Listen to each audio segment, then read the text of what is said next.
मित्रांनो, आज मी कांदा काढला आहे आणि ते कापाचं सुरू आहे आणि ती किती कांदा निघला ते तुम्हाला सांगणार आहे.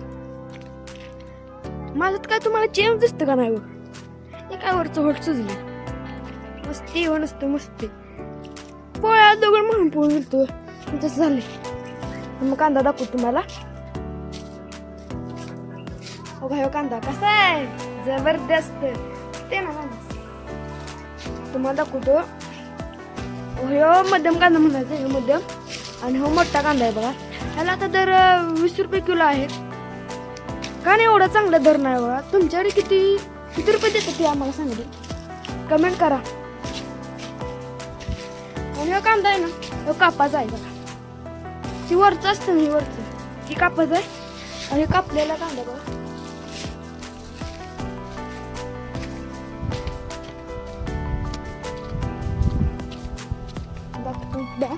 अजून कांदा काढलाय ती पण कापाचा आहे. सकाळी चीज करतोय, कांदाच कापतोय.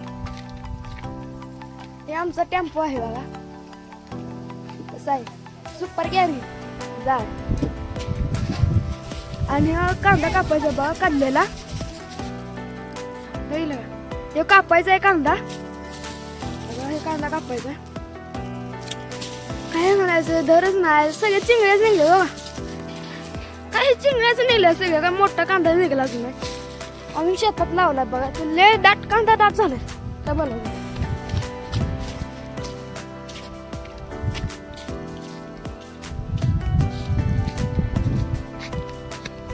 हापूस आंबा आहे बघा, कसा आहे.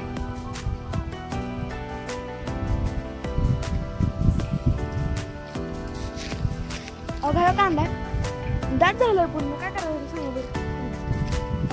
दाट झालं म्हणजे तुम्हाला माहितच. आधी पाती येते ना, पाती ही पाती येते ना, ही उपसून विकायला लागते का.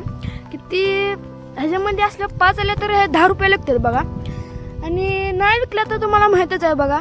कांदा जर झालं की कांदा बारीक पडतोय बघा. कांदा लेट झालाय व म्हणजे असं वीस काढलाय कांदा मी कांद्याच बी.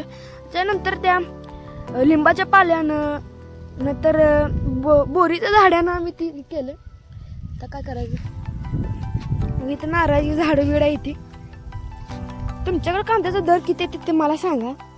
काय काय माणसं म्हणते ते की आम्हाला की कांदा तुम्ही उपसून विका आणि तर तसंच राहू द्या, कांदा जास्त निघाला तर आमचं मत हे आहे की आम्ही जी कांद्याची पाती येते ना ती विकणार आहेत.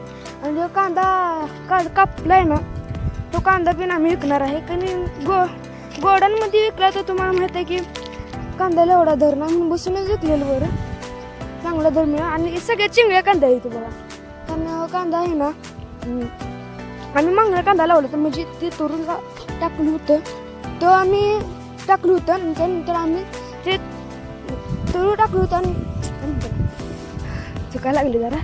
आणि ते तूर टाकलं होतं आम्ही, म्हणजे कांद्याच्या बिया टाकल्या होत्या, ते वाढल्या. पण त्यानंतर अजून एकदा तूर लावलं होतं, ते का बारीकच राहिलं. आणि ते बिया टाकल्या तर तो मोठा झाला, म्हणून ह्यामुळे जरा बारका कांदा राहिला व नाहीतर पैसाच पैसा होता.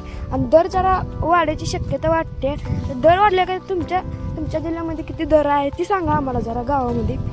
तुम्ही कसला कांदा लावला ती पण सांगा. हे देशी कांदा आहे बघा, देशी तांबडा कांदा बघा म्हणते मी, आमच्याकडे तांबडा कांदा म्हणते ते. सांगा बरं तुमच्यात किती रुपये गेलाय. आणि लाईक आणि सबस्क्राईब करा. भेटू नंतरच्या व्हिडिओत.